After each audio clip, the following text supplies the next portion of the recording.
తెలంగాణపై మొంతా తుఫాన్ తీవ్ర ప్రభావం చూపింది. మరీ ముఖ్యంగా త్రినగరాలుగా పిలిచే వరంగల్, హన్మకొండ, కాజిపేట జలదిగ్బంధంలో చిక్కుకున్నాయి. ట్రై సిటీస్లో చాలా కాలనీలు వరదలు చిక్కుకున్నాయి.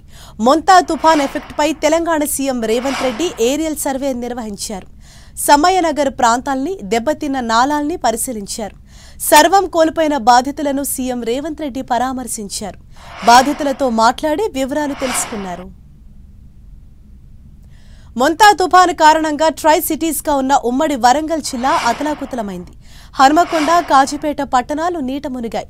రోడ్లు దెబ్బతిన్నాయి. కాలనీలో నడుములోతు నీళ్లు చేరాయి. వాహనాలన్నీ వరద నీటిలోనే మునిగిపోయాయి. కొన్ని చోట్ల వాహనాలు సైతం కొట్టుకుపోయాయి. వరంగల్, హన్మకొండ, కాజిపేట ఏరియాల్లో ఉన్న చెరువులు పొంగిపొర్లాయి. పక్కనే ఉన్న కాలనీలు, గ్రామాల్లోకి వరద నీరు భారీగా చేరింది. చాలా చోట్ల 30 నుంచి 40 సెంటీమీటర్ల వర్షం కురిసింది. దీంతో వరద ప్రభావిత ప్రాంతాల్లో ప్రజల కష్టాలు అన్నీ ఇన్ని కావు. లక్షల ఎకరాల్లో పంట పొలాలు నీట మునిగాయి. వేల ఇళ్లల్లోకి నీరు చేరింది. రాష్ట్ర వ్యాప్తంగా 2,53,000 మంది రైతులకు చెందిన 4,47,864 ఎకరాల పంటకు నష్టం కలిగింది. ఇందులో అత్యధికంగా వరి పంట ఉంది. 2,82,000 ఎకరాలకు పైగా పత్తి ఉంది. సుమారు 12 జిల్లాల్లో 179 మండలాల్లో మొంతా ఎఫెక్ట్ చూపింది. అన్నిటికంటే ఎక్కువగా ఉమ్మడి వరంగల్ జిల్లాలో 1,30,000 ఎకరాలకు నష్టం వాటిల్లింది.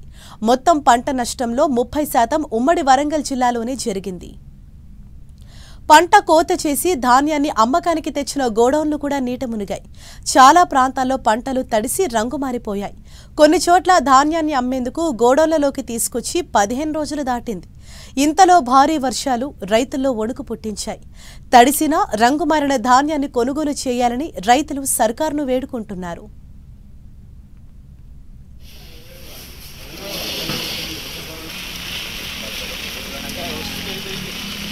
Pero